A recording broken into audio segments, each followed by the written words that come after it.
Yo, what's going on YouTube? Welcome back to J3 Entertainment. You guys know what time it is. It's movie review time. Yes, it is, brother. And what movie are we reviewing today? The Northman. The Northman. Yes. In a world. Savagery. Meets beast. Yes. Monsters. Literally, monsters. Men becoming monsters. The folklords. Yes. This movie was very unique, man. And when I seen the trailer, and I only saw a glimpse of it, because it was one of those trailers where I was like, oh, turn it off. Gotcha. I saw a little glimpse. I was like, turn it off. So you saw snippets of it. Just a snip. I'm just going to watch that. This is the one movie where I did not see a trailer. Ooh. I just saw the director and I saw the actor. I was like, yeah, man. I'm all the way in. Yeah. I just saw a little glimpse of trailer. So I was like, I don't want to see no more because I felt like it was going to tell too much of a story. It was a manly poster with Alex Skarsgård on there, ripped, and it was raining. I said, yep, I'm in. Director of the Lighthouse, I'm in. All right. We're going to talk about that. That guy right there. Yeah.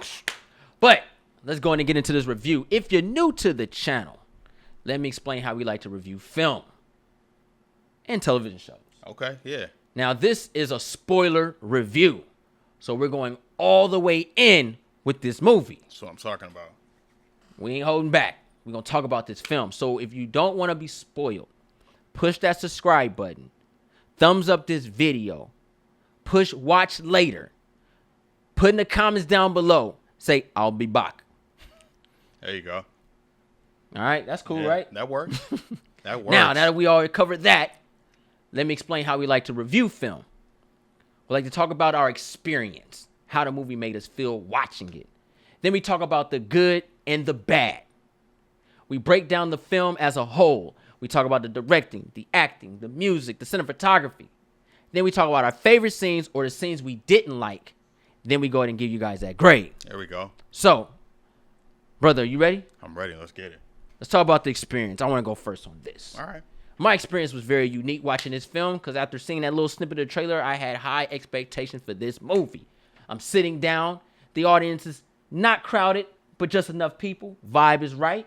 Everybody's in it to see the folklore.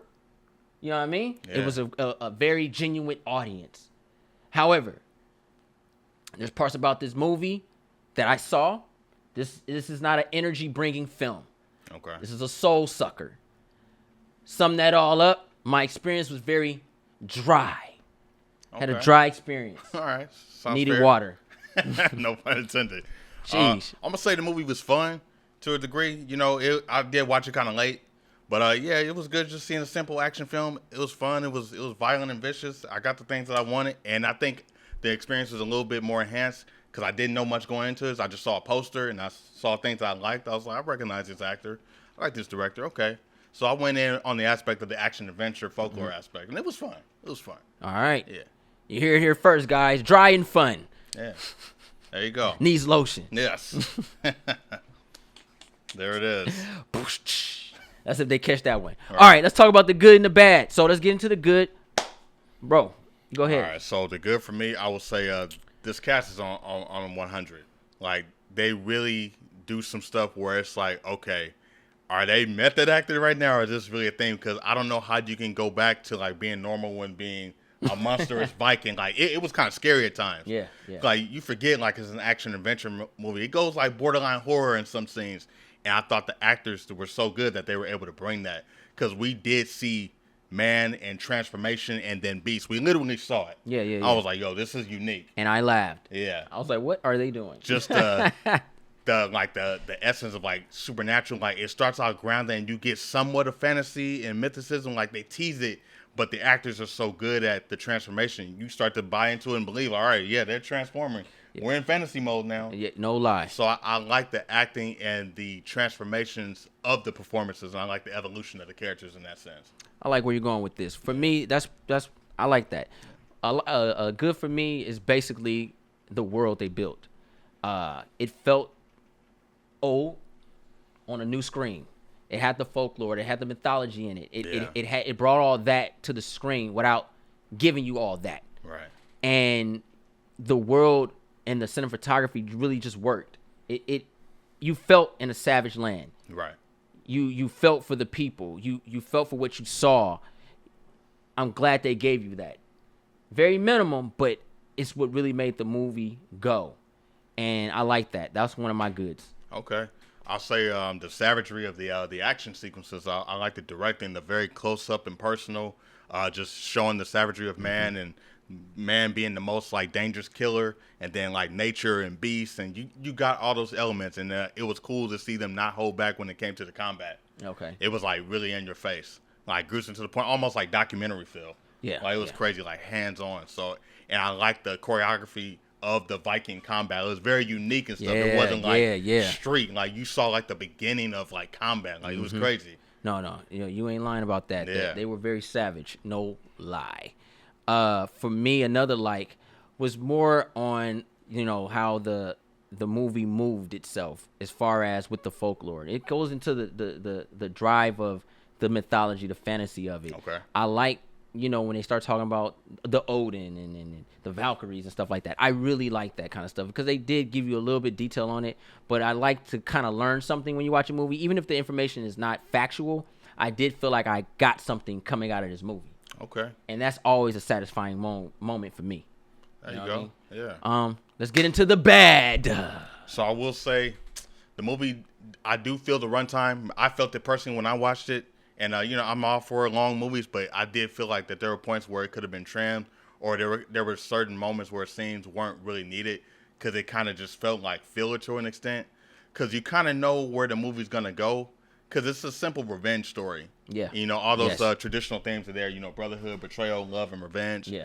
And I felt what happened was we didn't get enough of that family dynamic. They introduced it, but we didn't spend enough time with them because they were more focused about getting to the revenge factor of it. Yeah. And which I'm all for. But it's like it would have been more meaningful because it seems like the main character was kind of conflicted. And that makes the audience kind of conflicted because it's like, do we report him? We were following you the whole time. Yeah. So in that sense, I think it kind of hurt. The runtime hurts. And for those that are cool with that, that's fine. But it felt like they could have trimmed like 20 to 25 minutes off of this movie. An hour. All right. So... Okay, I'm going to say this. My dislike of this film is technically the script, which goes coexisting with the runtime. This movie drags, and it's that they don't want it to end. It's like the script is not... It's a complete script, but it has too many plot holes, too many contradiction moments, too much of, we must wait. It has to be done now. It can't be. He's right there. Kill him. Why are we wasting time? Yeah. What are we doing? Yeah. You're bigger than everybody. Kill this little village. Kill your half brothers. Get on with it. Go to your kingdom. You've been training your whole life for this, and the script contradicts it. It's like this guy is trained to be a savage. He turned to a wolf. He was howling, and the dogs were responding. Yeah, that was tight too. And we must wait. The best way I can think of it is like I'll use gaming as an analogy. I have all my upgrades, I have all my weapons, I got my armor, I got my DLC, and I'm like, nah, I'm gonna turn it off and play the next day. Yeah, that's kind of. It's like, wait, but I got everything. Yeah, but if I finish now, but if there's a Truman Show, right? I'll be saying, I'm cutting you off the air. Right. Finish. Yeah, finish. So finish. It's that. all the ingredients is right there. You had the skills, you had the combat. This was basically your life. I agree with that. And this is one of the things I had because I was all for him, like going on this mission, and then midway through the movie, it's like he forgets his goal.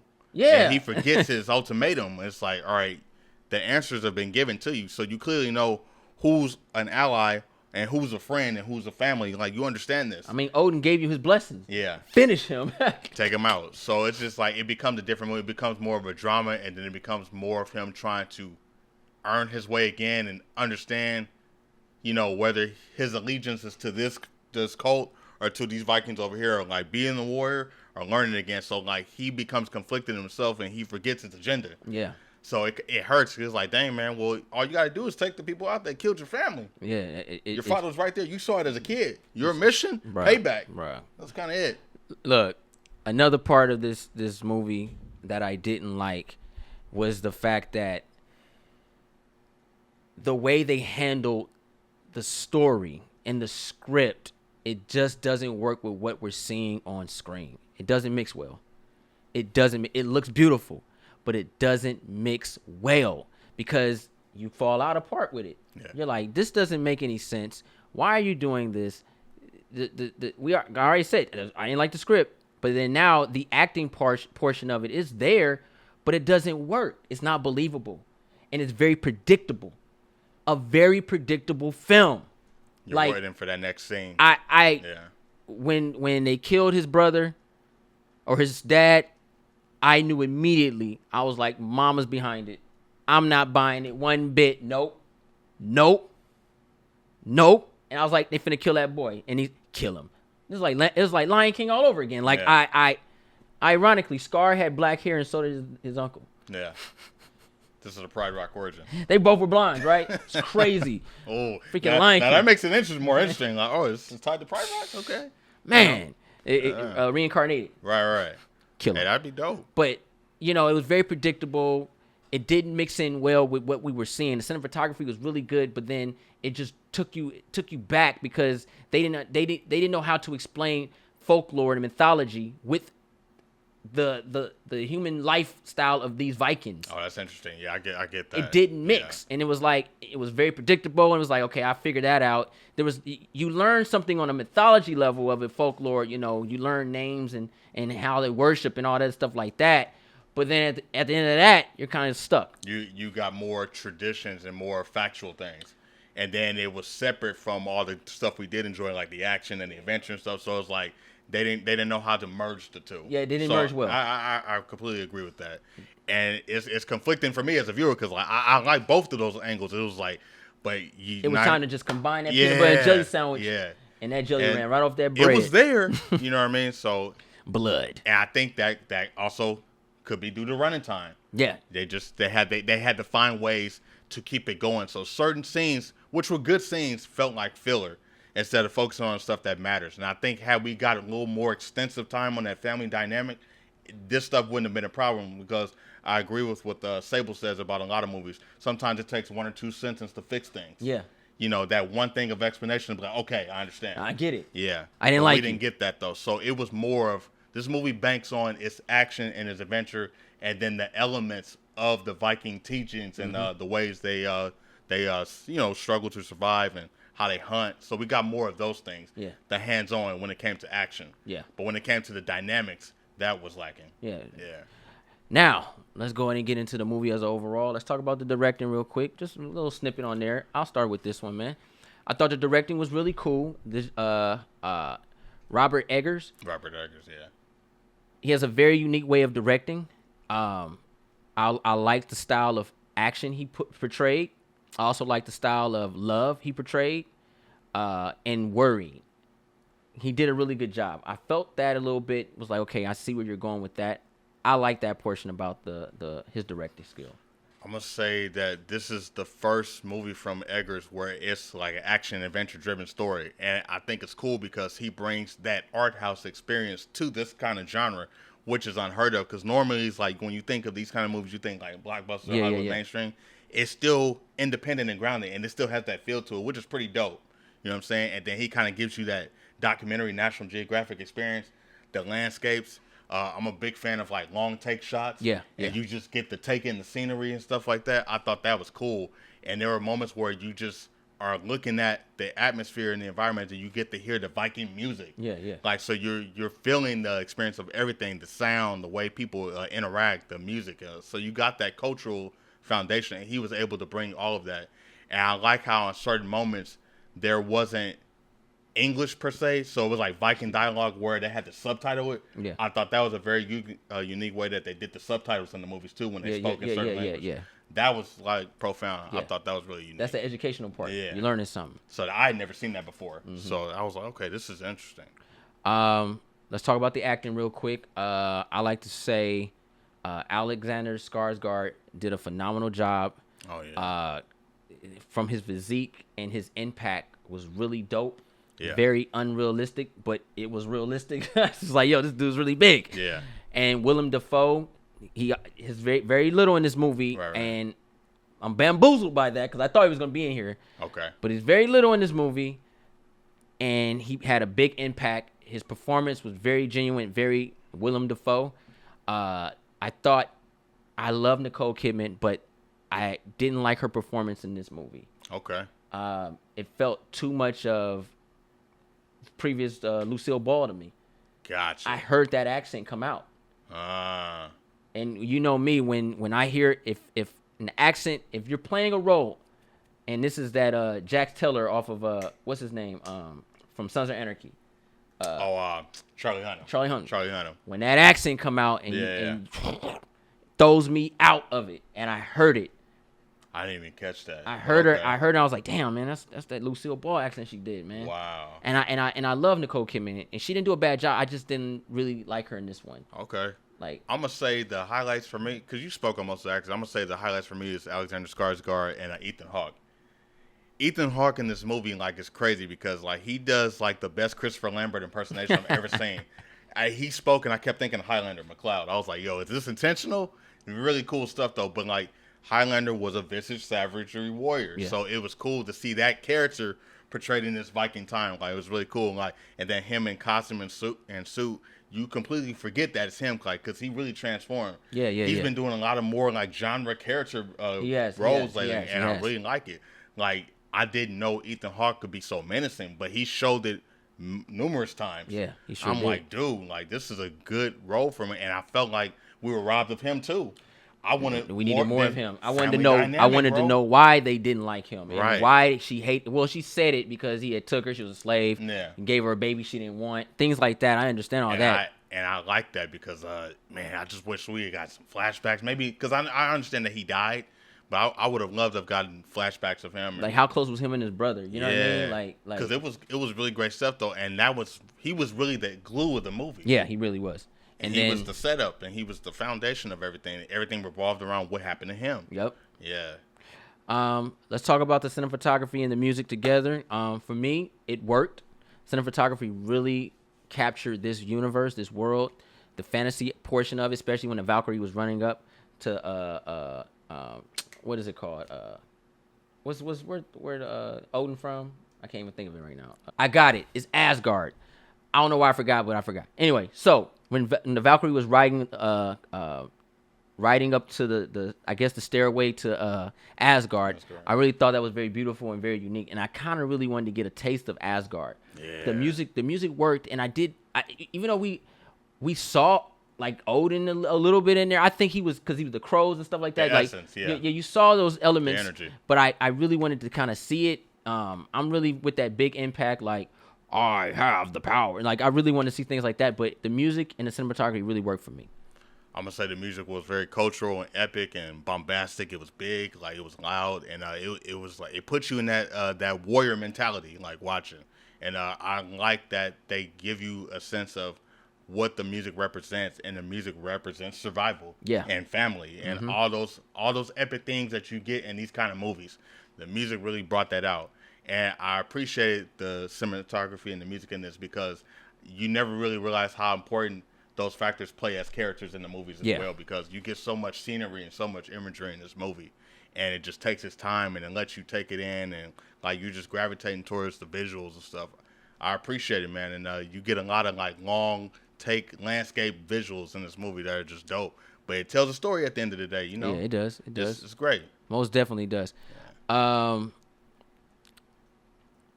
Let's talk about our favorite scenes. Okay. You can go first if you want. I like the Rigby scene. That was pretty cool. So like the when they were playing their game, the game. It was like rugby a little bit. It's like you win, but you can die too. Like it's crazy. And then another scene that I liked was the introduction of the family in the beginning. Ethan Hawke's character, how he had that transformation, him and his son, when they ate the food. The wolf. Yeah, that was pretty dope, man. I thought we were gonna get some transformation powers or something. I thought the hairs would come out and everything, man. They were just. I thought a bloody roar. I was like, oh, are we about to get that? That's exactly what I thought. So I like the anticipation of like mysterious mystique suspense. I never got a mythological suspense like that, and that was cool. Yeah. One of my favorite scenes was the only scene that made me get out of my seat. And Alexander, I think pronounce his name Amleth or something like that. Yeah, okay. When he was reacquainted with the guy who tried to kill him when he was a boy, when he chopped his nose off. Okay, and he looked him dead in his face. And he took that sword and put it right through his Stephen King nose. Right through his nose. Sure Whoa. That's already scary. I was like, now that's tight. Yeah. That was a fire scene. I like that scene right there. Man. That was my favorite scene. And another scene is with the young actress Anaya, which I think is very beautiful. Blonde, Anya Joy. Anya Joy. Yeah, Olga. Her blonde hair really works for her. Oh yeah. Yeah. It was just the whole chemistry between her and him. I really enjoyed seeing those two together. I wanted more, actually. I wanted more savagery with those two, more barbaric, because they were in that time. Like, I ain't gonna lie, man. Like, I don't know. You expect something. They're Vikings. Yeah. I thought she would have been a little bit more raw, but she was a slave. You know what I mean? Like, I want her to be like. I respect her loyalty and her dedication to him. Like, it was a love factor, and it was genuine. It was never forced. Yeah. He wanted to rescue her. He felt the connection to her, and he wanted to rescue her, and then she gave him the information that he needed. Yeah. Yeah. To fulfill his mission. You know what I'm saying? So they said, well, we might as well just be together since we're already here, and it was just like natural love. Mm-hmm. And then the only thing that I didn't like about that relationship is that he didn't take her with him. Or he just didn't go with her. Yeah. Let me just go and say this. A scene I didn't like was the fact when he found out he was going to have twins with her, and he left her with those babies to fulfill a destiny that didn't need to be fulfilled because there was no kingdom to even fulfill. Everybody's dead. You're in the wilderness. What are we doing? Yeah. I just thought that was very stupid. You won. Yeah, at this point, they were already scared of you. Yeah. You know what I mean? I felt like he should have built his own squad and went and took his kingdom, like what real kings do. Yeah. And instead he went in by his damn self and killed a couple. Killed his brothers and stuff. It was just, I thought that was very dumb. But let's go ahead and give this movie a grade. The Northman. What do you give it, bro? I think it only lacks in the script and stuff, but all the other technical stuff and performances, I was there for, man. And that's what kept this movie going for me, was the little action that we got, and then the Viking information that we got. So the lore and all that stuff is what made this movie pop for me. I'm going to give it 4 stars. 4 stars. Yeah. Skarsgård. All right. Yeah. The movie had great elements, and I think everyone's going to agree, and this movie is going to get recognized for its cinematography, which I thought was very beautiful. Costume design hits. Like, it looks very believable. However, the movie drags. And when you have an action film that drags and it goes to points where you just don't care about, and you're like, the points that you don't care about, they should be showing Odin talking, or, some Clash of the Titans stuff. Something like, you know what I mean? Like Clash of Titans, prime example of that. It runs fluently because when there's downtime, they're showing you powers and mythology and all that stuff like that. This movie was lacking a lot of that because they only gave you very minimal of that. And I probably understand why they didn't want to make it about that. Then that means you need to chop off at least 45 to 55 minutes of this movie, because this movie could have went like that. We already knew what he was going to do. We got it. We were right there. And he failed to complete that mission at the end of the day because he's not there to raise those kids. I'm going to give this movie 3 stars out of 5. It's watchable, but not memorable. Okay. Yeah. Hope you guys enjoyed the review. If you're new to the channel, go ahead and push that subscribe button. Thumbs up this video. Don't forget to share. Instagram, Facebook, Twitter. When I went like this, I thought of Steve Harvey. What your ass say? Yeah. Yuck, yuck. Before the beginning of time. Yeah. When I went, what your ass say? All right, so I'm gonna look at that answer. So, I'm J3. Roninjoegenji. Woo! The Viking assassin. 100,000 subscribers, y'all. We're coming, y'all.